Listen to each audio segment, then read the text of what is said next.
Hello, everyone. Come on in.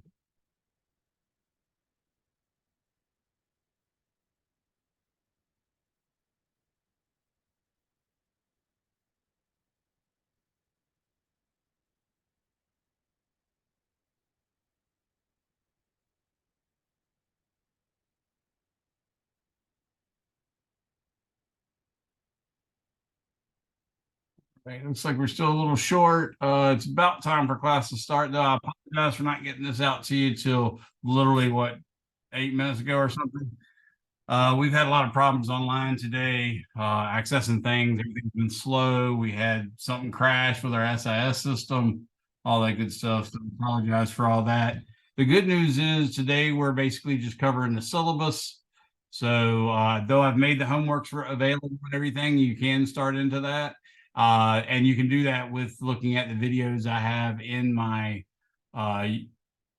Canvas for our course. So we can do that. I'm Mr. Younger. I teach physics and astronomy and occasionally mathematics, but just physics and astronomy here at TCC. And I've been teaching for a long time, as you can tell by the white hair. I apologize for the mess on both sides back there. We're in the middle of a big remodel of our home, so I'm having custom bookshelves built, and I got all my books out here, and it's just a nightmare. And I don't suspect it's going to be done this whole semester, so I will continue to look like a bum or a slob. There's my cool bike over there, though. Check it out. Woohoo! So, anyways, anybody have any questions or anything before we get rolling on the actual syllabus?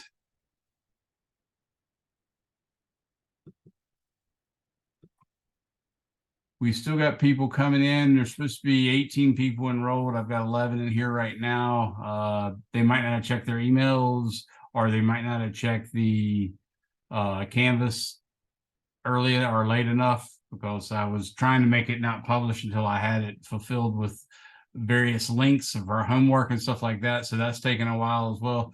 But it's essentially there now. I know I've got some errors on the syllabus, but we're going to talk about that. All right, got another person.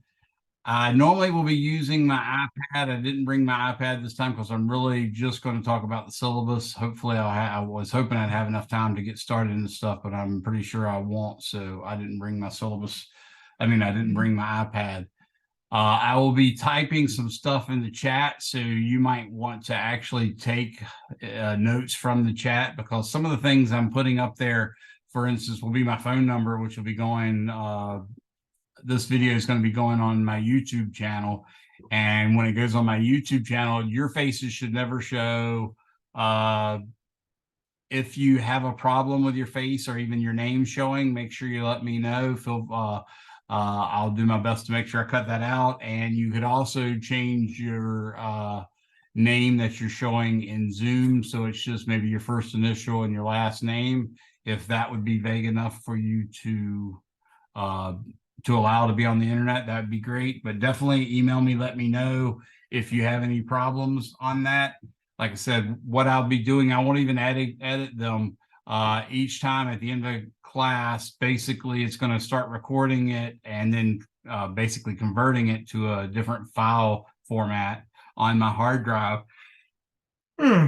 And as soon as that's finished formatting, then I upload it to my YouTube channel without any editing. Then sometime later, I'll look at it and try to cut out some of the minutes that are early occurring, because normally I'll log in 5 or 10 minutes before class, and that time is just wasted time. So I usually cut that out. But again, I don't do that kind of editing till some weeks later. So, and ideally what's going to happen is the actual video will be uploaded the same night. Worst case scenario, it might take till the next day. Of course, internet could cause problems with that. If our internet goes out, for instance, I could lose it, that sort of thing. But sorry, and I do this every time at 5:20. I don't know what's going on, but I'm always yawning at 5:20. So this is, as I said, Physics PHY 241, also called University Physics 1. It's a calculus-based physics. I try to do my best, and I take pride in doing my best and offering a really, truly calculus level, calculus-based physics course that is exactly equivalent to what you get if you took it at let's say Virginia Tech or UVA or Chapel Hill or whatever. Uh, but by doing so, I have to do a lot of extra work and show you a lot of little details. So I want you guys to interact with me if you're having any problems. So we'll be doing integrals, we'll be doing derivatives. In fact, in principle, I can normally do derivative on the very first day as part of your assignment. I'm probably going to save it to the second day as an extra credit assignment, but it is that kind of class. The good news is I really get pretty high results. So for instance, even the summer was only a 10-week class. My classes, I think my 242, which is a much more mathematically rigorous course. I think I had 1 or 2 D's. I might have had an F for someone that missed a couple tests, but that's it. I like literally everybody else makes A, B's, and C's, not because I give them anything, but because I work really hard to help them. If you at any point in the semester get where you feel like you might consider dropping or something, make sure you contact me. There's usually something I can do to help you, that sort of stuff. And the same thing goes with if you just had problems with the work. The one thing I will ask you is try not to get behind. When you get behind, this is such a comprehensive course. If you notice by the time you're in chapter 6 that you're behind, what you're going to have to do to really make life work and make the class successful is you'll have to be doing often like chapter 1 homework, redoing that while you're covering chapter 6. And then while you're covering chapter 7, you might have to do chapters 2 and 3 homework. It's just really an onerous task. I don't want you guys doing that. So try not to get behind. And also, I've sort of decided over time that students are having some of the difficulties that I've seen my own students have in the past, as well as my own kids. And probably, to be honest with you, it's probably the same problems I had when I was in high school. Specifically, students are having a hard time reading the textbook in sort of a meaningful way. So what I'm going to ask you guys to do, ideally, I'd like you to be able to shoot for being able to read the textbook, and that's a tall order. That's not an easy task, but I'd like you to be able to, maybe by the end of the first, but definitely by the end of the second semester, be able to read a chapter and be able to figure out from that reading exactly how to solve some physics problems, that kind of thing. To do that, what I'm going to say is initially what you want to do is you want to attend lecture. Ideally, you should try to read the chapter beforehand, but I'm not delusional. I know most students don't do that, and I know most students don't even read the book. But what I want you to try to do is, ideally, if you've got the time, try reading just one subsection at a time. So like we're going to start on chapter 1, maybe read section 1:1. Take a break, come back later after you finish doing some other work, come back and try to read section 1.2. A lot of that's going to seem sort of foreign. You're not going to get it, and it's going to make your eyes roll over and water up and stuff like that. That's perfectly normal. But what you're trying to figure out is basically about how long can you read before you get distracted, before you can no longer pay attention. So with that in mind, what you're going to try to do is figure out exactly how long that is. And for the first week or two, you're going to read only for that period of time, and you're going to read it for that period of time, then take a break. And hold on, I'm getting a message across here. Okay. Okay, so you're going to read it for only that period of time, and maybe you do that 4, 5, 6, maybe even 10 readings in a row, and then after that 10th reading, let's try to boost it up 1 minute. So if you found that you could only read for 2 minutes before you started losing attention, do that about 10 cycles, and then maybe even 15 cycles if you need it. But then try to switch it to 11 minutes, or excuse me, I said 5 minutes or 6 minutes or something like that. Even if it was 2 minutes, just add another minute. Now you're going to read for the next 10 times, you're going to read for 3 minutes. And then the next time, after you've done that about 10 times, try reading for 4 minutes. And just keep on doing that. Ideally, what you'd like to have is the ability to read for 3 hours straight would really be golden, but at least an hour, hour and a half. Okay. But until then, what I want you to do is listen to lecture, ideally try to read some part of it, skim the chapters before we cover it. The syllabus shows our schedule, what we're going to be covering each week. I don't jump around too much. For instance, in this course, we're going to go chapters 1 through 11. Then we go to chapter 36, which is special relativity. And then after relativity is covered, we jump back to 14 and 15. So you always know at least what chapter you were just on, because obviously there's a homework assignment with that chapter number on it. And you always know what's next because it's going in that order. So you should, try to at least skim over the examples or something like that even before you come to class. Then after you go to class, you cover that material. What I want you to do as a bare minimum is just read the individual examples. So read the examples in the book, see if you can make heads or tails of them. See if you can try to figure out why are they doing what they're doing? Why did they put a negative sign in there? Or why did they use this equation? Or how did they assume this? A big part of physics, at least initially, is you figuring out, oh, Mr. Younger said that, the initial velocity we usually call V with a subscript O or 0 on it. The acceleration, he normally calls that A. And the final velocity, he either calls that just plain V, or sometimes we'll call it V final. Learning that is critical. And one of the things you can use to help you on that is look at the units. So when I introduce a concept like initial velocity or initial speed or final velocity or acceleration, I give you those examples and they have units on it. So when you're reading a problem, you can actually associate a given unit with a particular symbol. And the large part of the course, at least initially, is you figuring out what those symbols are. And then when you first try to solve a problem, if you have no clue how to solve it, you want to just read the problem, figure out what each number it gives you, as well as each number or whatever it implies. You're going to try to figure out what those numbers are and assign them the appropriate symbol. So for instance, if I said a ball is dropped, can anybody tell me any information that you can glean from that relates to numbers? Initial velocity. There you go, initial velocity. You could even set initial speed, because right now, if you haven't had physics before, you don't know the difference. But what does that, in fact, mean? If I said I was dropped it, what is the initial speed or initial velocity? 0. 0. So that's something I implied. I didn't actually write that number down. I didn't give you units or anything, but that's often how numbers and information comes to you in a physics problem.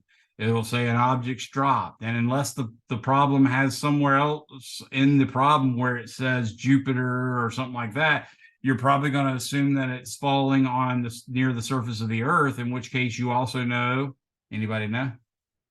This is probably something that requires at least some physics in the past.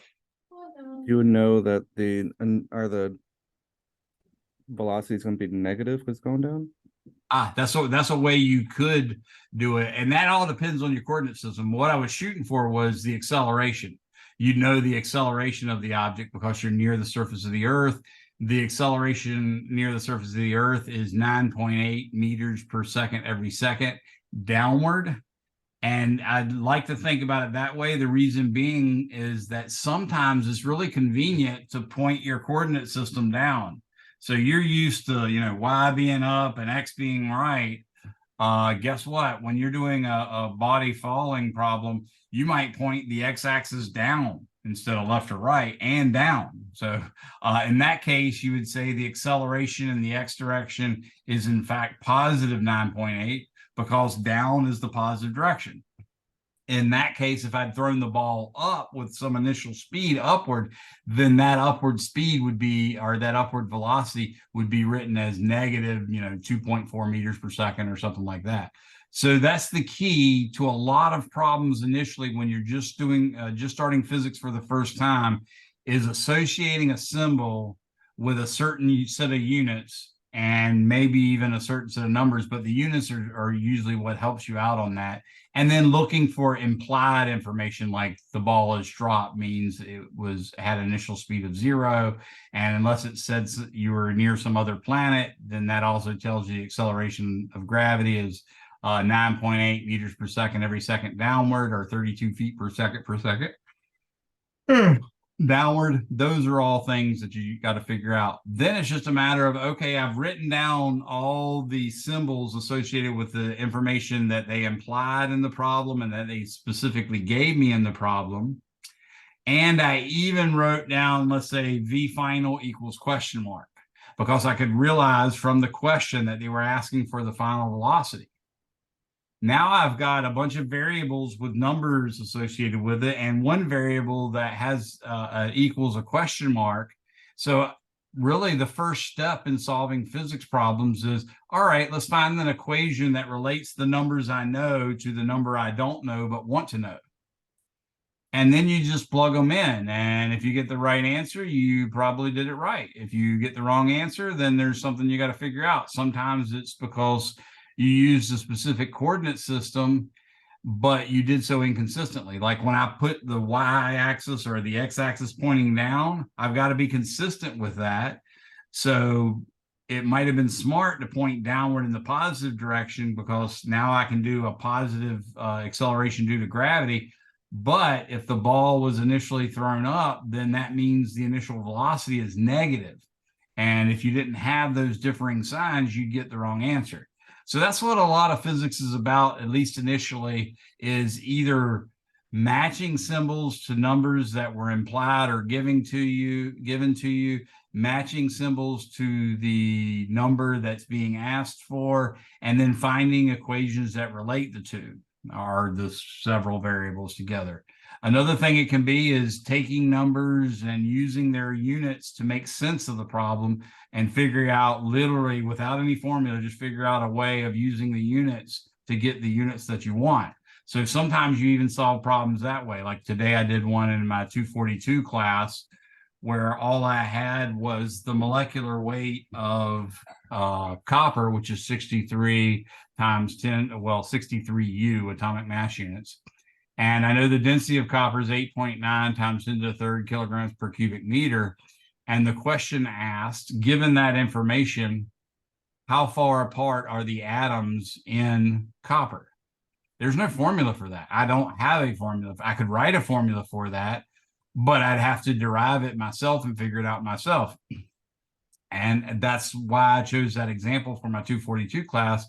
What I wanted to do is show them sometimes you just have to use a dimensional analysis or unit analysis to solve the problem. And that's another way. So initially, when you start a problem, if you have no clue what to do, you want to try to look at the units of the numbers and see if, hey, if I divide this number by this number, does that give me the units I want and cancel out the units I don't want? What if I multiply it? And then remember certain things, like you cannot add two numbers unless they have identical units. You can't subtract two numbers unless they have the identical units. But you can multiply and divide two numbers with any different units, but then they cancel out, sort of like variables do. So like you used to do in pre-algebra or in pre-calculus, you do like 2x squared over 3x.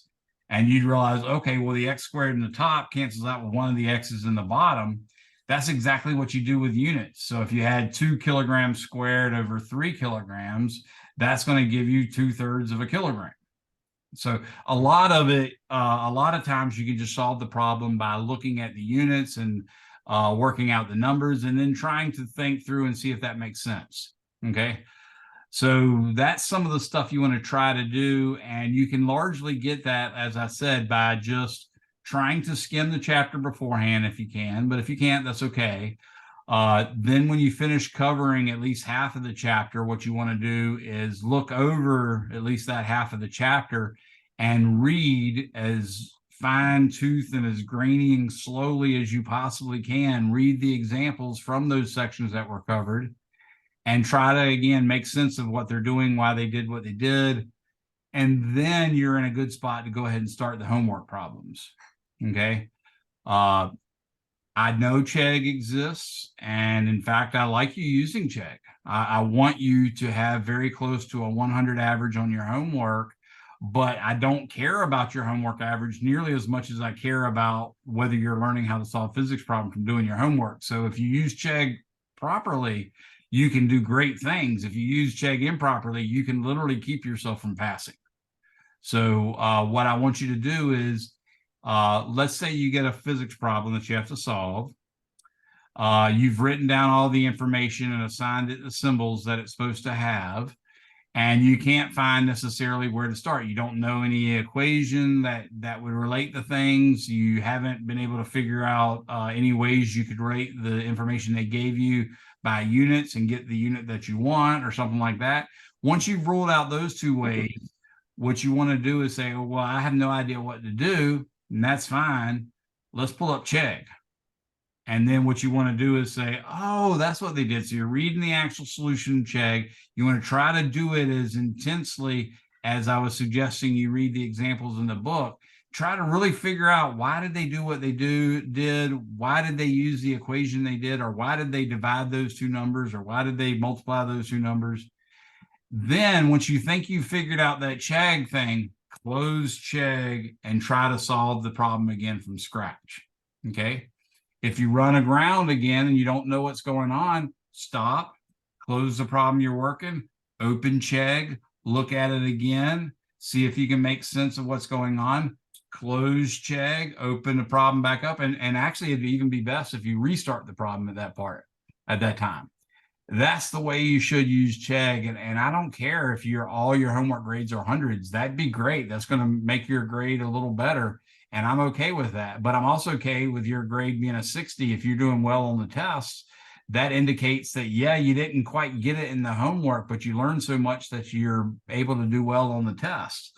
And that's really the only reason we assign the homework. And the only reason I grade it is because I've discovered that when I don't collect homework and give it a grade, students don't do it. Okay. So that's a problem. I would much rather not give you a grade, but this is nice. It allows you to bring your grade up because you have access to quote unquote usually correct answers. Chegg's not always correct, of course, but you do have that ability. So I want you guys to do that as much as you can. All right. I was just looking. Yes, you can also use Organic Chemistry Tutor on YouTube. Yeah, and I have a YouTube channel as well, and I've got a ton of material on there. The majority of them are literally actual classes. So they're, hour and 15, and in some cases 3-hour videos, which I don't expect you guys to watch. The good news is you can sort of scroll forward and look for me starting a problem, and then you can go from there. That'd be okay. But really, I over time, I'm trying to convert more and more of the videos into little short videos of just solving a problem or something like that. So there's a lot in there now. It's just not as many as I'd like it to be. But I do link them as often as I can so y'all can use them. But don't feel like, even if I give you a link to a video on my YouTube channel, don't feel like you have to watch the whole video. In fact, you're not required to watch any of them. I'm just giving them to you as an additional resource that you can hopefully learn from. And you want to try to be picky and choosy and fast forward up until where I'm solving a problem, or maybe fast forward until I'm starting to explain how the concept is going or something like that, and then use it. So that's, of course, useful for you to do. But the golden rule is, whenever you're using a source where someone's already solved the problem, you want to try to internalize that by understanding it as well as possible, and then close your book or close the resource, and then try to solve the problem on your own, and repeat that until you can really solve the whole problem on your own. If you use Chegg any other way, it can not only not necessarily make you do well, it can literally force you to do badly. We actually did a study one time when I was at Chapel Hill. We basically noticed the students. I had the solutions for the homework posted just outside my office door when I was a grad student. And we would basically take a survey of what students were coming in there and copying them and when they were doing it. And what we realized is at that time, we didn't have systems where people were grading the homeworks for us. We just gave them homework problems, and then we give them the solutions, and they were supposed to learn how to solve the problems. And we didn't grade their homework at all. But what we noticed was a lot of students just would immediately go up and copy the solutions off the wall. So we watched those students and we took surveys, and what we found is those students that came in and copied the solutions before ever attempting it did about 15 points lower than the students that weren't there. And I think that's more confirmation that you sort of rob yourself of it if you look at the solution before you actually try to solve the problem. Now, there could be other things in there, but what we found out is that students that really do try to limit their use on other resources and try to maximize the amount of time they spend figuring problems out, they do much better, even if their homework grades are horrible. So just try to keep that in mind.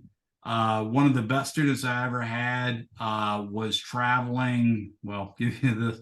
They were traveling back and forth from, like, they lived in Hatteras and they would meet me in Manteo, which was like a 45, no, that was like an hour and 20-minute drive for them. And they would only meet me there one day a week because I was teaching astronomy class there one day a week. And they were taking an online course because we didn't offer the course at the time. And the student was a poor student, you know, couldn't afford but for so much driving. So I said, well, look, you're really strong. I know your skills and stuff. You're welcome to just meet me over here when you can come over here. And I'll even give you the solutions manual. So I literally allowed this person to have the solutions manual for the textbook. And they could use that in the intervening times between seeing me and getting help and not seeing me. So they used it for a couple weeks, and then the student brought it back and said, here, I'm depending on this too much. It's making me not learn. And they returned the book to me. That's what you need to understand, is there is a point where you're using it too much and it will actually cause you harm. That student ended up, you know, scoring over 100 average on the course, but they did have a low period. So you just got to learn to try to realize the importance of that confusion and that creative part of you trying to think of different ways. I mean, to be honest with you, if you have two numbers, all you can really do with two numbers is you can add them. If they don't have the same units, you can't. You can subtract them. If they don't have the same units, you can't. You can multiply them. You can divide them. That's pretty much all you can do with numbers. So when you start to look at, hey, they gave me these numbers and they want me to figure out this, you try those four things. If one of them works, then you try to figure out why does that work and see if that's going to work every time. So that's what you want to do. As we get to more complex things other than numbers, we'll get to like functions and we'll get to like vectors. Well, there's more stuff and different stuff you can do. Vectors, you can still add them. You can still subtract them. You can multiply a vector by a scalar. You can do a dot product. You can do a cross product. There's rules on that stuff as well. Functions, you can take a derivative of. You can take an integral of. Turns out vectors can actually have functions as their components. So you can take derivatives and integrals of functions. So you slowly open up more and more stuff you do. And sometimes it's just, hey, let me try all the things I can do until I get an answer. All right. So now that I've gotten all that out, I just wanted to, like I said, give you sort of from a soapbox point of view, let you know what you can do to survive the class. So as the semester goes, what you want to do is try to increase the amount of time you can read. If you can't do that at all, that's fine. I would like you to be better off when you left the class, and you probably will be just by taking the class anyways. But as a bare minimum, I need you guys to make sure you read all the examples in the book, because even if I don't cover the examples in the book, the material that's covered in the examples can be on your test. Okay, so any questions on that? All right. What I'm going to do now is I am going to open up our syllabus, and let me see if I can find it real quick. Yes, there it is. Okay, so I'm going to open up our syllabus and I'm going to show it to you, and I'm going to cover up the information at the top because I just basically don't want my I don't want my phone number, and I really don't even want my email address on the web for obvious reasons, but this should do it. I don't think I see it anywhere here. All right, so let me go ahead and share my screen. I'm going to share screen. I'm going to take this one right here. I'm going to say share. Okay, you're now looking at just the top part of the syllabus. And it's really one of the most irrelevant portions of the syllabus, to be honest with you. It's just the box at the top that tells you all the stuff that you already know about the class. So the class is PHY 241, section D02B. That's technically supposed to be an N there because it's a night class, but we got that messed up. What I want you to see on this slide is that when you email me, I need you to do 3 very specific things. When you email me for help or whatever, 1, you have to use your TCC email account to email me, okay? Just because there's a good chance my filters won't let me see your email and stuff like that, and all of this is true. If you don't do these 3 things, there's a good chance not only will I not read your email, I won't even see it. So 1, you need to use your TCC email account. And let me go ahead and do this too. I'm going to turn on the chat. So 1, only email with TCC email. 2, start the subject line with PHY 241. Let's just say night. That's the second thing, okay? So even if you take an email you got from me and you hit reply, you know it just automatically fills in the subject line. That means you got to go up there in the subject line and to the left of whatever subject line it filled in by itself, you want to type in PHY 241 night and then send your email. And number 3, include your full name in the email. So that's the 3 things you need to do when you email me. Okay. So I want to show you that my email address, I'll write it right here. And again, don't say this out loud. That's me not trying to put it on the internet. So that's my email address. You can see it's related to my name. And my real name is William, but I go by Billy. So that helps you. But anyways, that's where you email me. Now, I have a policy. Generally, most schools, and our school too, has a policy of when you email, you should be back within 2 days. I shoot for 1 day because I've had a lot of problems in the past, and I'm trying to improve for my students. Specifically, the problems in the past is I missed some emails.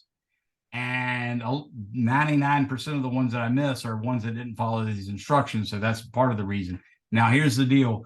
I want you guys to expect a reply from me within 1 business day. Well, what does 1 business day mean? Well, if you, for instance, send me an email at 12:01 a.m. on a Tuesday, that means it literally just became Tuesday, right? So you email me just after it becomes Tuesday at 12:01 a.m., then I am supposed to reply to you, send you an email by 11:59 p.m. Actually, I should have said 12:01 a.m. earlier. I don't know if I said a.m. or p.m., but it was supposed to be 12:01 a.m. Sorry about that.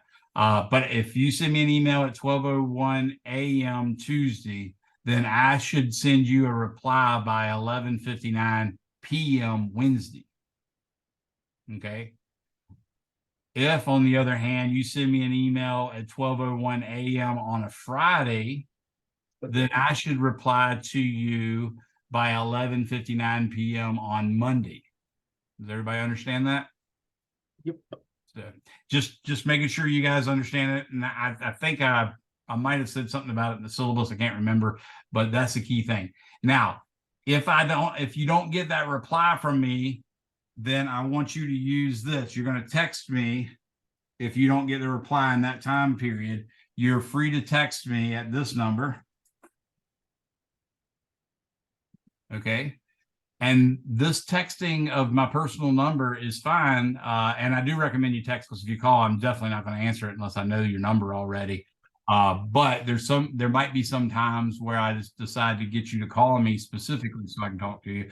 But the main thing is this number is going to be used when, 1, if something is urgent. Well, I want to let you know urgent is not, oh crap, homework's due at 11:59 on Sunday and at 7 p.m. and I can't remember what the homework is or where it is. Nope, that's not urgent. That's where you just waited to the last minute and screwed up. Okay. So don't do that. Don't wait to the last minute and start your homework or even find out where your homework is. That's not urgent. But if you have a face-to-face test and you're running late, maybe you've been in a, hopefully not, but maybe you've been in a fender bender, or hopefully it's a fender bender as opposed to something more severe. If that's the case, then you need to let me know, because missing a test is a very serious problem. You don't want to miss a test. I'm supposed to drop you when that happens, and that sort of stuff. So that's a good time for you to send me a text message to say, hey, Mr. Younger, I'm sorry, I was on my way to the test and blah, blah, blah happened. Okay. I do work really hard to allow you to make up such things. And in fact, if you know ahead of time that you got to miss a test, you let me know. I'll move heaven and earth to make sure you guys can get your stuff done at an appropriate time without any penalty. And if you actually have something that I can verify as a legitimate excuse, then I'll even let you miss the test that has to be missed. And I'll give you some time to make it up, or I'll replace it with, for instance, the average of the test or something like that. Okay. So that's what that number is for. If I don't reply to you within that one day, as I explained, then you feel free to go ahead and text me. And just again, with this case, when you do text me, I want you to tell me it's PHY241 night. And I want you to tell me your full name. So every time you text me, you need to make sure that those two things are there, that it's PHY241 night and that your first and last name are included. Okay. So that's why I did it this way, is so I could put this stuff all on the down low and y'all can see it through the chat and stuff. Let me stop for just a second. I'm going to stop sharing and scroll past that phone number stuff.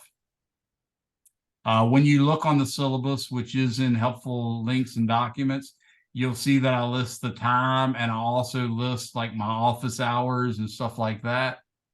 So I'm going to go ahead and do that now. All right, now let's do share screen again. Do this. I'm going to do share. Okay, so my office location is JC24. That's at the Virginia Beach campus. That's in J building, the science building, the one that's right against Princess Anne Highway and shaped like a V. And it's got a big round thing on the end. That's our planetarium. My office hours are listed up there, Monday and Wednesday, and where they're at. I also put at the end of your class is supposed to run until 6:40. Students from any of my classes can log in at like 6:30, 6:35 in case I do a little earlier. And then at 6:40, they can ask me questions, or whenever I finish with your class, they can ask me questions, no matter if they're in 241, 242, 202, or my astronomy class or anything. You guys can do the same thing, because I have not only your class on Mondays and Wednesdays, on Tuesdays and Thursdays at the exact same time, I have a physics 242 class. So you guys can do the same thing as well. So that's what all these office hours are showing. I am commuting back and forth from North Carolina. So that's kind of a little bit of a hump. So I do not come up on the school on Fridays unless I really need to. So I occasionally do that. But generally speaking, other than office hours at those times listed there, you have to make an appointment. Most of them I'll try to do via Zoom. But if we find out it's just not working, I'm not helping you sufficiently via Zoom, then I'll drive to campus, or we'll meet somewhere and work it out that way. Any questions on how to contact me and what homework is and all that good stuff? Or excuse me, what office hours are and all that good stuff. I don't know why I said homework. All right, so I'm going to go ahead and zoom this in a little bit so y'all can see a little better. That's about as big as it'll get. So that's the table of contents. I'll probably put your Zoom invitation somewhere in this syllabus as well. I just posted it where you found it in the Canvas page. But this is sort of boilerplate stuff, just the normal stuff. Yeah, you have to have Calculus 1 to take this class. And then next semester for 242, you'll need to have had Calculus 2. I'll warn you guys, if you're majoring in physics, chemistry, or just about any branch of engineering, you are always, sorry to disappoint you, going to learn your math in your science classes before you get to it in your math classes. Okay, that's a lot of what's happening. So for instance, you'll start off this semester doing just, vectors, which you supposedly learned about in trig, but we'll go on to do vector calculus, which I've actually never been to a college that got to a substantial part of vector calculus in Calc 3, but that's normally where it's covered. But they normally don't get to things like surface integrals and line integrals, stuff like that. They normally do get to the generalized chain rule, which is helpful. But that's about as far as a calculus course gets in any of the schools I've been to, and that includes Duke and Chapel Hill and NC State. Let's see, and the various community colleges I've been at and taught at. So none of those ever got there. I do know, like, if you take a course at, say, MIT or Princeton or Harvard, the Calc 3 course is often entirely different. It's nothing but either differential geometry type stuff or calculus on manifolds or something like that. But, that's a whole different type of class and a whole different type of group that you're dealing with. Those are all students that have already had calculus, usually a whole year of it at the high school level. So we don't work that way here. And I wasn't one of those gifted students to be able to do that. I was sort of a deadbeat when I was in high school, and just, sort of passed by the skin of my teeth, and then got interested my senior year of high school and straightened up, and mostly made amends for my lazy behavior, but I'm still working on it. All right. This is the textbook stuff you need. As I mentioned here, it's sold at the TCC bookstore, and you can also get it through the website, which is linked in your Canvas page. So what it is we're using the 5th edition of Giancolli's calculus-based physics, which is called Physics for Scientists and Engineers with Modern Physics. The 5th edition is Giancolli's latest edition. There's a couple different ways you can buy it. I'm not sure exactly what the bookstore bought, but normally they buy just a package where it's got a code, and that allows you to get a ebook and access to the homework website, which is called My Lab and Mastering, or Mastering Physics, or something like that. Or they'll also sell one of those code books along with a binder ready version of the textbook, which is just loose leaf pages of the entire textbook that you can put in a binder. That's another way the bookstore sells. I don't know how much of which they ordered and that sort of thing, and they might not have ordered any binder ready because not a lot of students buy them. You could also, in principle, tell them you want a hardcover and they could get that in.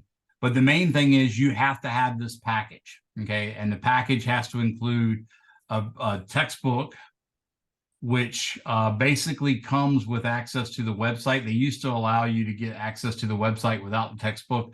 Last I heard, they don't do that anymore. You pay for access to the website. They give you a code. You go in. When you get to My Lab and Mastering, you'll see all your homeworks there, and you'll see over on the left ebook, and you can click on that and see your textbook.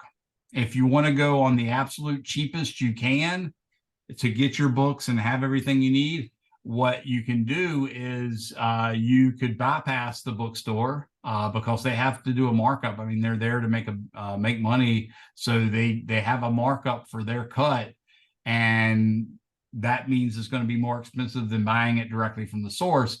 So what you can do instead is, and this is the way you should always access your homework, by the way, is you go to Module 1 and you just click on Homework Chapter 1.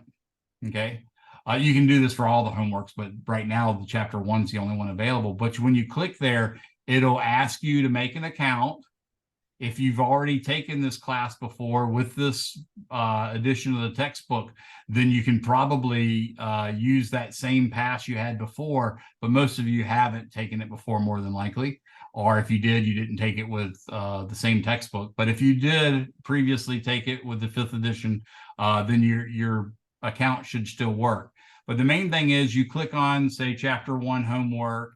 it makes you make up a username, or it uses your email for it, and then it makes you make up a password. Make sure you record that somewhere.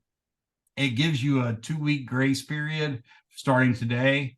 So if you don't have the money right now to pay for that, you can still use it, get your homework done and all that good stuff. But in 2 weeks, they're going to stop giving you access to it, and then you're going to have to pay with a credit card. Okay. But in principle, you can go ahead and pay there, and that'll be the cheapest price. And basically with that, for that price, which might be on the order of 10, 20 bucks cheaper than what you get at the bookstore, you will get access to the ebook, and you'll get access to the homeworks. If you're like me and you really don't like using just the ebook, you really want a physical copy of the textbook, then I'd recommend the cheapest route you can go is go online to eBay or Amazon, or just do a Google search for bookstores and find a 4th edition or even a 3rd edition of this textbook. Then you can have a physical copy that you can read, because the actual text within the chapters is pretty similar. They do change a little bit. Mostly what they change when they go from the 4th edition to the 5th edition is they sometimes change examples. They sometimes will make an example into a problem at the end of the chapter. They throw away some of the problems at the end of the chapter, and they put new problems at the end of the chapter. Sometimes they reorder them so that, chapter 25 problem 7 becomes chapter 25 problem 18 or something like that. But by having access to the ebook, you have the full version. So if I assign a homework assignment that's supposed to come out of the book, you can still do that, but you'll have an actual physical copy of the textbook as well. Only it'll be an older edition, the 4th or the 3rd. I wouldn't go any further back than the 3rd edition, but you can literally find like a 3rd edition. I've seen them for like $5. So, and it doesn't matter if it's all ratty. You do need the one with modern physics though, so make sure you do that. So anyways, that's about the cheapest route you can go. Do whatever you want is fine by me. I just wanted to give you those options. You're going to need the textbook with that package. So with that package, it gives you a copy of the textbook, either ebook or binder ready, and it gives you access to modified mastering physics. But you'll also need a ruler, a protractor, a pen, a pencil, eraser. Now, I haven't gone as far as saying I require you to have graph paper, but I tell you, life would be a lot easier if you had graph paper. Okay. And then finally, you need a scientific calculator, and it can't be the one on your phone. Okay. If you guys are not planning on majoring in physics, chemistry, or engineering, then there's or astronomy for that matter, or astrophysics. If you're not majoring in those, there's really not much need for you to buy a really nice, $100 or more calculator. All you need is a scientific calculator. If you like the big screen, then yeah, it's going to cost you $100 or more. And I understand that, but you don't need to buy that. It just makes it a little easier. But if you are becoming an engineer, or you're going to become a physicist or a chemist or an astrophysicist, this might be a good time for you to go ahead, bite the bullet, and buy a nice calculator. The nicest to me used to be the HPs. I'm not that impressed with the new HPs, but the HP 56 and stuff like that, they were really nice. I even had an emulator of one on my iPhone, but that pooped to bed and doesn't work anymore. So now I use Texas Instruments and Casio. Those are probably the most popular ones now, and you can find some good prices on them. And they're like a full statistics package. They do just about everything that Excel does and more. They can do least squares fitting for polynomials, for exponential, for logarithmic, for linear. So if you are majoring in one of those more mathematical sciences or engineering, then yeah, you might want to go ahead and get a better calculator. But if you're not, then, the cheapest scientific calculators I found are at, like Food Lion or Dollar General. And if they have a button that says SIN on it, it's probably fancy enough. Okay. Any questions on that?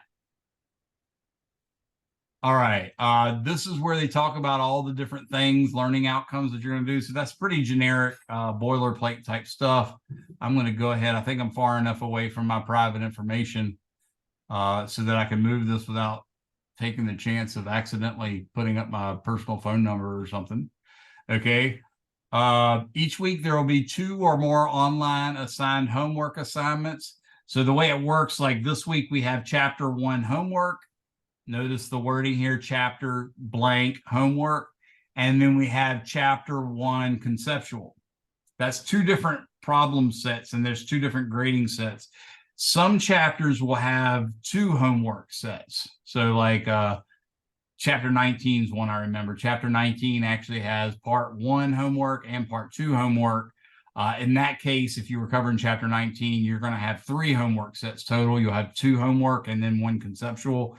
And all of those are generally due at 11:59 p.m. It says 11:55 there, but it really is 11:59 p.m. It's back from a time when we only had 5-minute increments to put the stuff on. Now we can do up to 59 if I wanted. So just read that as 11:59.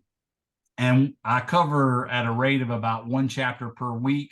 So this week, even though chapter 1's being sort of hashed up over 2 days, I'm not going to get any coverage of chapter 1 today. It's all going to be on the syllabus, but I've provided you with videos that you can immediately watch and learn how to do the stuff from there. In fact, there are whole classes that I've got links to, plus other ones are just little individual problems.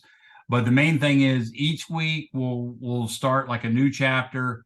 And at the end of that week, Sunday, 11:59 p.m., your at least 2 homework assignments will be due. And if you actually have 3, like chapter 19 I was telling you about, then usually what I do is I'll make the conceptual and part 1 due at 11:59 on Sunday, and then I'll make part 2 due at 11:59 on Tuesday, something like that. So that's the way that works. There will be online tests in which you're allowed to use your book.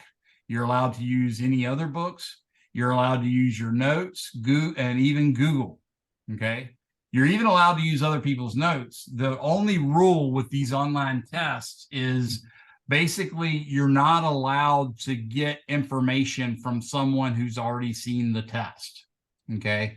So whatever way you might try to get around that, that's cheating. Okay. So I word it very specifically for that reason. But basically what's going to happen is you'll have an online test, and not only is it online, where you're going to do it in the comfort of your home at the time, or assuming at your home, at the time that you wish. I usually put it out such that you'll have at least 3 or 4 days. Most of the time I give you 7 days to do it. And not only that, I usually give you 2 or 3 attempts, and I only take your highest score. Okay. Not only that, you're allowed to have open notes. You're allowed to have open book. You're allowed to borrow notes from a student unless those notes were taken after the test was put online, in which case you're not allowed to do it because the student could have looked in the actual test and then give you some information. So that's not acceptable. But you're even allowed to do a Google search for questions and use Chegg. Okay. The downside is you're limited on the amount of time you have. And if you go over the time, it will cost you big. Okay. So for instance, if you go over by 1 second or up to 60 seconds, I'm going to take 10 points off. If you go over by 61 seconds or 119 seconds, either one of those, you're going to lose 20 points.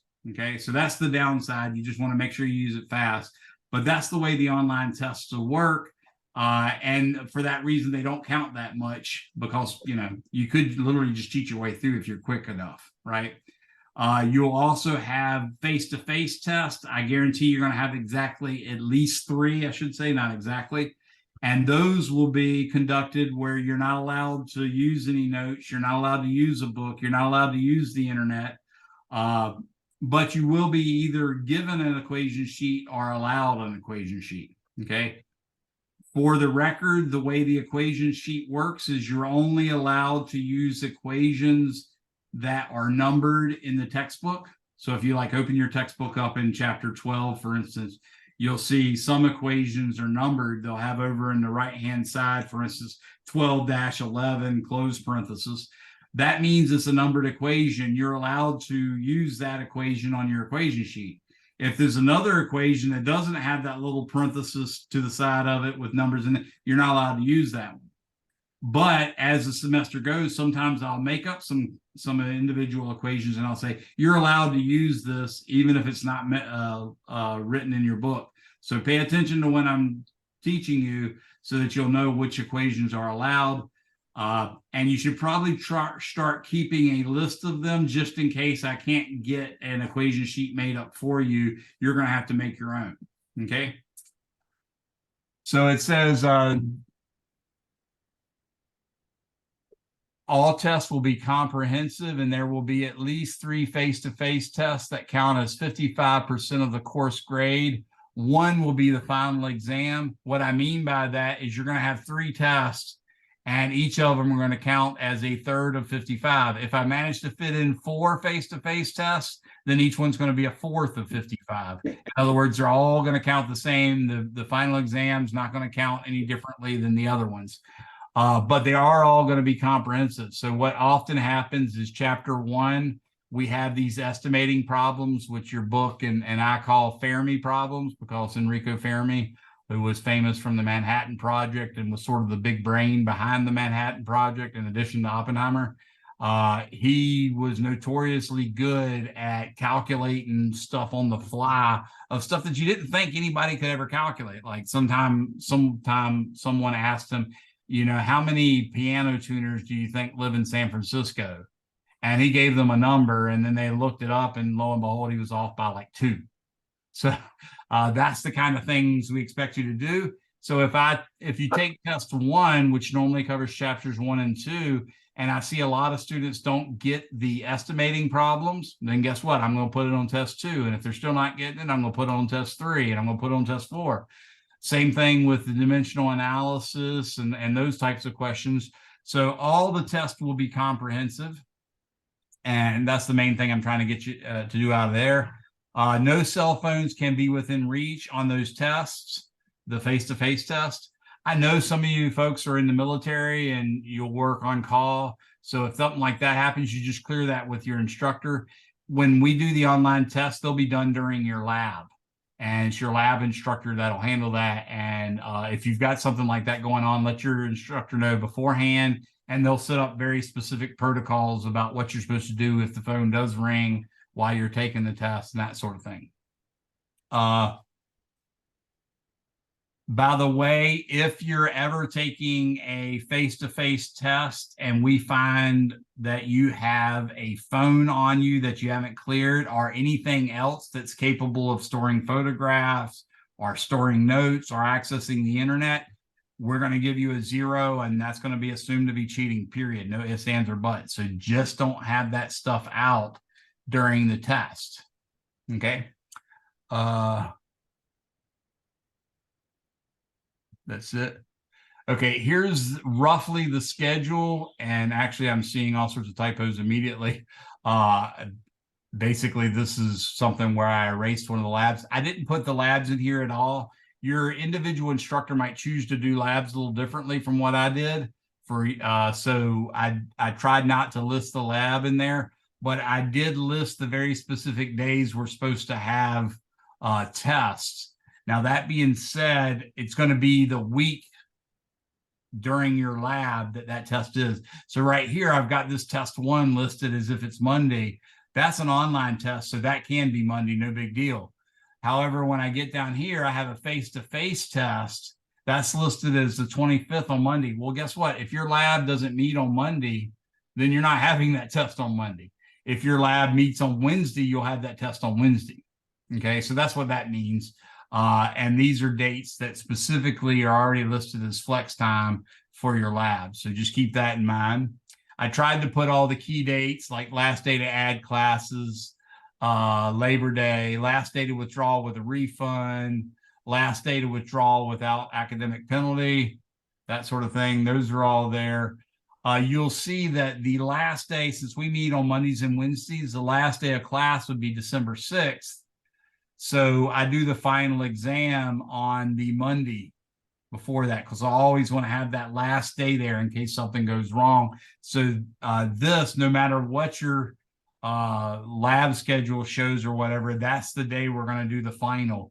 That can be done either me driving over to the Chesapeake campus if you're there, or me driving or me meeting you guys at the Virginia Beach campus if you're there. But the main thing is it's going to be done on that day. Okay, so that one's not going to change. Um, Yes, go ahead. so I have a question. So I currently attend VCU and we Mhm. start school tomorrow. And with my lab meeting days, I meet on Mondays, but I do have a class all the way in Richmond during the same time from 7:10 to 9:30. Is it possible for me to change my lab meeting so I can always take my test so it doesn't really interfere?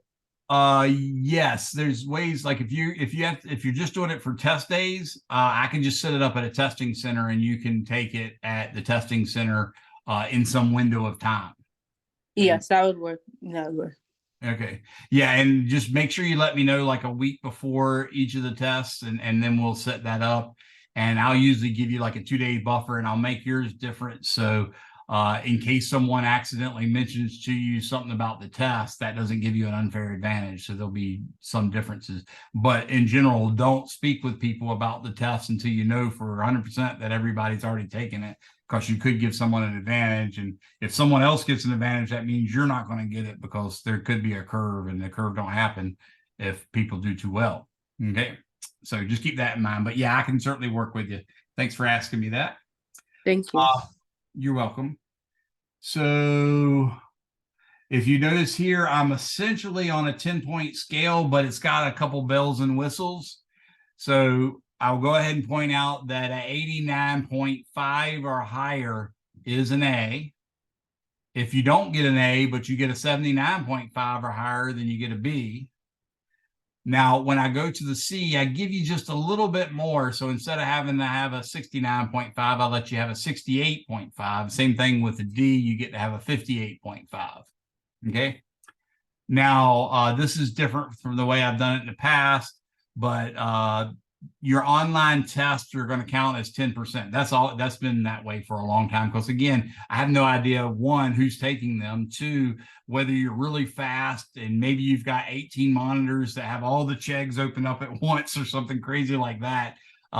So I don't try to give too much credit for it. Really, the whole purpose of online tests, conceptual homework, and homework as listed here is just to prepare you well to do well on the test. Okay. And in other words, those grades are going to count, but they're going to count a very small amount. What's more important is how well you do on the tests, specifically the face-to-face tests. And that's why I made 2 face-to-face tests and a final exam be worth a net of 55%. If I manage to fit in 4 face-to-face tests, then it's still going to be a net of 55, but each one will only count of a fourth of 55 instead of a third. Your lab grade, whatever your lab instructor gives me, will count as 20% of your grade. And then here's something really, really, really big. Okay. One, I am trained from the German system of education, or at least I believe in the German system of education, which was the idea that a university is not a place for teaching. The university is a place for creating new knowledge. So I try to stick to those ideas, but I am a teacher and I teach at TCC because I want to be a teacher. And I think my job is teaching. That being said, the very normal thing to do in a university system like the German system is not to give a practice test. Okay.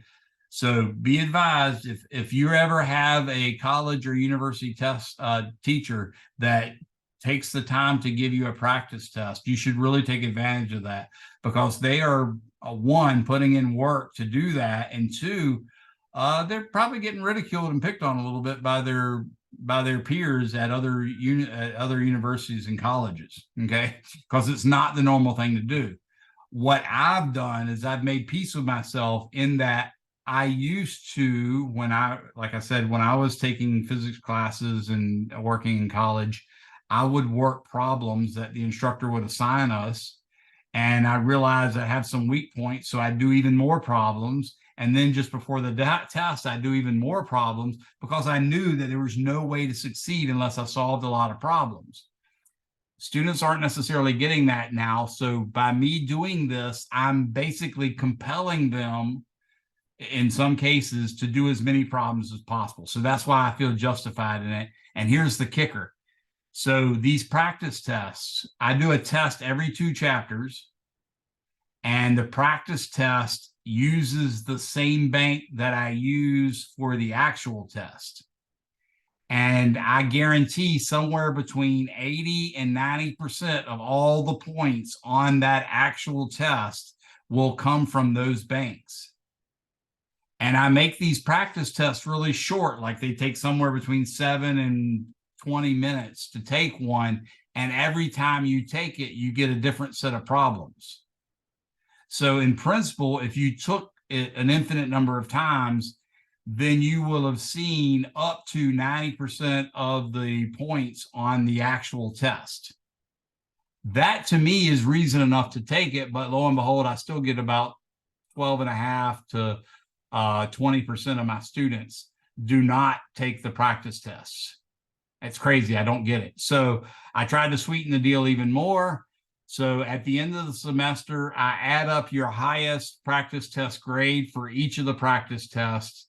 I divide that number, which could be as high as 100, by 20. So it could be as high as 5. And then I add that number of points to your final course grade. That is a huge, huge extra credit. Okay. So I definitely recommend you taking the practice test as many times as you can, because they're quick and they're getting you up to speed to solve more problems. Any questions on that? So quick question. Are you required to do the practice tests? No. That's right. I do this lecture every time, and I still have a couple students. So do we have to do the practice test? No, you do not have to do the practice test. Would you be crazy not to? Absolutely. Yes. I get basically about 1 out of 48 students will not take the practice test and will still make an A. Generally speaking, all the students that don't take the practice test generally get in that C category. Okay. If that tells you anything, well, which I hope it should, then hopefully you'll take the advice. Okay. Anything else? So far as attendance goes, I don't do any extra credit points for attending all the time, and I don't take off points for missing. In the lab, I do, but you're not my lab student, so that's not really an issue. And your lab instructor probably will. A lot of them will take 50% of your grades going to be attendance, and 50% will be your lab reports. Sometimes they'll use a final lab quiz that can count as maybe 50% of your course grade, or 25% or something like that. And some of them, like me, I use that as sort of a stick, with a carrot and stick model. So if I see I've got a lot of students that aren't paying attention, that aren't contributing to the lab, I say, okay, we're going to have a lab final. So that's the way I do it, but each teacher is different. So just be prepared for that. But the main thing is, attendance in my lectures don't harm you or help you, but I do keep track of them. The one caveat to that is, again, if you miss a test, that's a bad thing. You need to contact me immediately. Or if you know in advance you're going to have to miss one, make sure you contact me ahead of time, and I'll, like I said, I'll move heaven and earth to make sure I can help you. Okay. Let's see what else. Late work, generally I allow up to 7 days for you to complete any homework assignments. So homework assignments are supposed to be due like either Sunday is the general rule, but if I have 2 in one chapter, or 3 total in one chapter, then sometimes it's Tuesday at 11:59 p.m. If you miss that deadline, I'm not going to give you extension, but you are allowed to do it with a deduction for each day that it's late. Okay. So that's the rule on doing them late. Don't miss tests. Here's your electronic devices policy. I think that's just about it. His deadlines, date deadlines that are important. Okay. So here's my YouTube channel. You can see that right here. And the syllabus down around important websites. That's also listed in the, I think I called it important documents and links. So you'll see it in there, but it's just youtube.com/Billy Younger Physics Solutions. And I'm going to take you there in a second. But anyways, I wanted to show you that's where that is. TCC does have resources for you. They have tutoring. They have they've paid for certain services that you can use. But let me go ahead and show you what's going on with my YouTube channel. So I just clicked on it. This is what my YouTube channel looks like. Now, just in case you're not that familiar with YouTube, if you type searching here, you're never going to find anything on my class. Okay. I'm not that popular. Okay. Now, that being said, if you go ahead and subscribe to it, and yeah, in principle, I could make money. I'm not making any money, but if you do subscribe to it, every time I put something up, a new video, you will get like an email. If you got the settings set up that way, you'll get an email. Hey, Mr. Younger just put this, and it'll tell you what the title is. So that can be extremely helpful. So I do recommend you subscribe. Feel free to unsubscribe when you're done. But the main thing is you get to see my cool Cocker Spaniel smoking, or excuse me, my cool Cocker Spaniel, my cool Chihuahua smoking a cigarette. I mean, that's pretty friggin' awesome, right? But yeah, that's my little buddy Cosmo. And there's my minion that I made out of a pumpkin. So what I wanted to show you about this page is this is my Physics Solutions page. If you want to do a search for something, let's say, for instance, Newton's second law, on my page, you have to do it down here. If you do it up here, again, you're searching the entire YouTube universe, right? But down here, you're searching here. So this will be within my page. We can do Newton's second law. And boom, here's all the things on Newton's second law. And you can see when this all started was during the pandemic, and I didn't have any equipment. All I had was a document cam, and I did everything as precisely as I could with good handwriting. But sometimes the bandwidth was bad and it gets blurry. But that's why I'm telling you this. So let's look, for instance, at this one. I'm going to stop it from playing because I really don't care about you seeing the video right now. I care about what you see down here. So you'll notice this one, it says using friction with Newton's second law and derive centripetal acceleration. If you look, it's 54 minutes. So this obviously came from like a whole class. So this would be one you'd want to fast forward through. But what I wanted to show you is down here, see this little PHY 241 LEC 0921-2020. What that is the original file name that the video was named. And the reason why that's important is because if you go to the important documents and links in my Canvas, you'll see there's a link to my Google Docs. In my Google Docs, there will be a document with exactly that same name. So even if the video didn't come out that clearly, you still have either a photograph of the actual notes or several photographs, or you actually have an electronic file of the actual notes. And all you have to do is do a search by that little number part, 09212022 or 2020. Okay, so that's one important thing.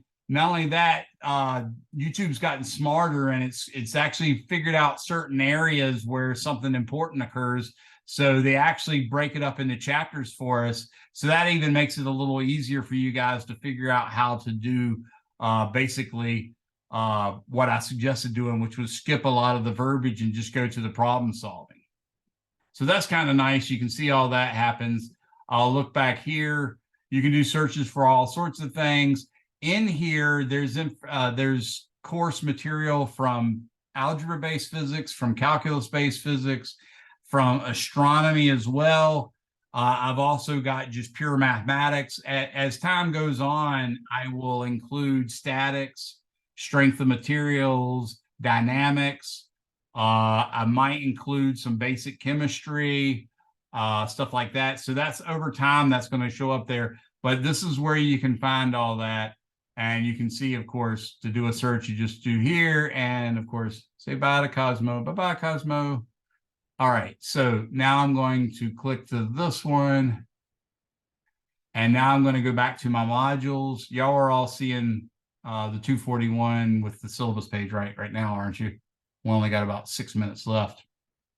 So I wanted to show you what I have actually in Canvas. So this is just the stuff TCC supplies me. So I don't consider that all that important for my class, but it is important for you students to have access to.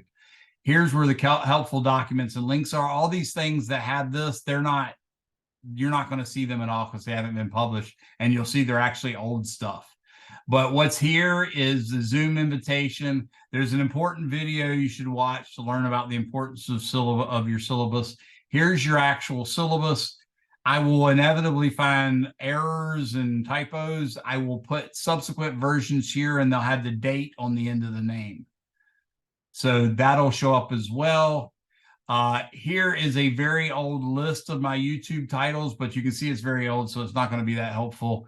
Here's a link to my YouTube channel, and here's the link to the Google Docs that I told you you can use to find the documents corresponding to the videos. What I've discovered is sometimes students just want to practice a particular chapter. So these are all practices for individual chapters that I don't see the results of. I can see that you've taken them, but I don't see what your grades were or anything. So they're there for you.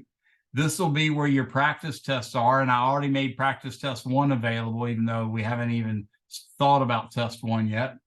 This will be where your online test is. It might also be where your face-to-face tests are as well, but you'll be using a lockdown browser with that so that you can't search the internet.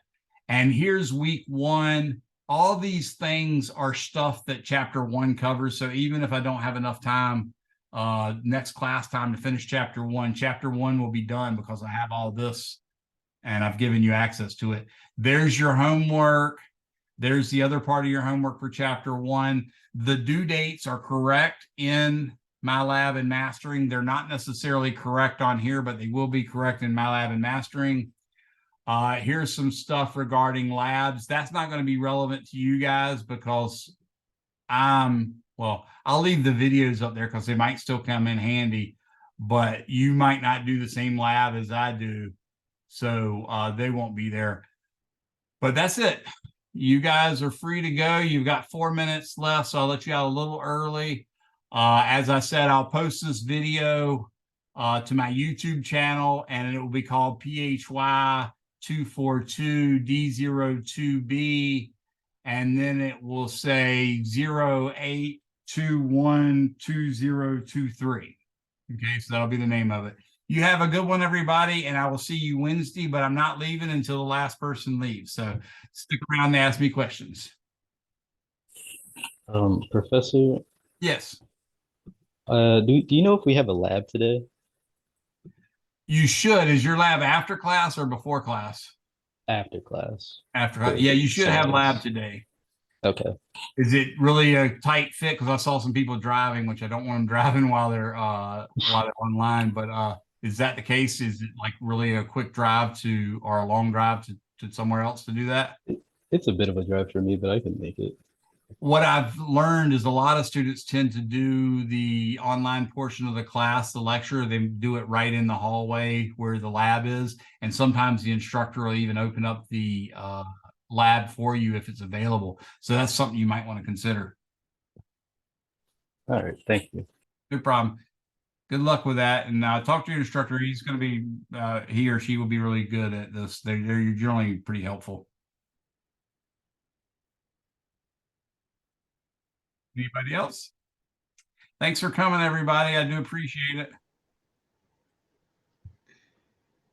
Did anybody miss any of the information I gave? Some of y'all came in late. I gave my personal phone number and stuff like that. Hey, Mr. Younger. Yes. So I live on the Eastern Shore, so I'm 2 hours away Good from Lord. the lab. Right. So I didn't know there was a lab today, so I don't know what to do. That one. Yeah. So do you know who my instructor is? Because I'm not sure. I do not know. The course is listed as D02B, which makes me think this is a Virginia Beach class, and it's someone on the Virginia Beach campus, which tells me that would probably be Mr. Mitchell, who's awesome. okay. One lab is not a terrible thing, but if you contact your instructor, there might even be someone else doing the lab later on a different day that you could just catch that one time, or you might just have to take a 0 on that lab. Okay, because on my Canvas or on like on my stuff, it says that you were my instructor for the lab, so I didn't know I had like a different one. Oh, okay. Is I there don't like someone like I could email, like figuring out who my instructor is and so I could work it out? actually let me figure that out for you real quick. I have a way I can do that. Okay, thank you. Let's see if it works. I was having problems getting it to come online at all a second ago. So I'm going to do search for classes. Nope, it looks like it's having a seizure of some sorts. Yeah, so SIS is not working right now, so I can't figure it out that way. And does anybody else have know your lab assignment? Because she should have the same assignment as you have. Anybody else in here have any information they can give her on lab? Because the labs that I have is I have a Wednesday lab for 241 that meets on the Virginia Beach campus at 9 a.m. and it runs till 11:20, I think, or 11:50. Yeah, 11:50. That's the only lab I have for 241.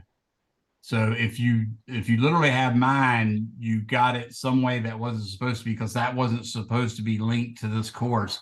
But if that's one you need to attend, I can make it work for you. Well, no, I was told I had the Monday night, but I just didn't know it was tonight because I just got like nothing about it. Right. Yeah, basically, yeah, every day we meet, but even if you got a 0 on one lab, it's not that big of a deal because they usually drop the lowest lab grade anyways, and it's a very straightforward lab. In fact, most instructors allow you to do it on your own. There's a part that you're doing that really you could just do on your own. So your instructor might even be able to do that. If not, let me know and I will see what I can do for you just because you missed it. And I'll do that for anybody. But I'll see what I can find out about who's teaching the lab. And what's your name? Logan Stapleton. Okay, I'll try to get back with you and see what I can figure out on that. Okay, thank you. No problem. So yeah, and you might be, especially since you're living on the Eastern Shore, you'd be a good candidate for doing the online lecture actually on campus. So Yeah. there'll be computers in there. We got 3 labs in the Virginia Beach building, or the building in Virginia Beach, and we've got 3 labs with computers in them. So you could use one of those, I'm sure, or you Okay. can bring your own laptop. Okay, thank you. You're welcome. Have a good one. How about you, Thank Mr. Reynolds? Do you have any questions? Or Reynolds? Yeah, Reynolds. You have any questions, Mr. Reynolds? Or is it Reynolds your first? Nope, I guess not.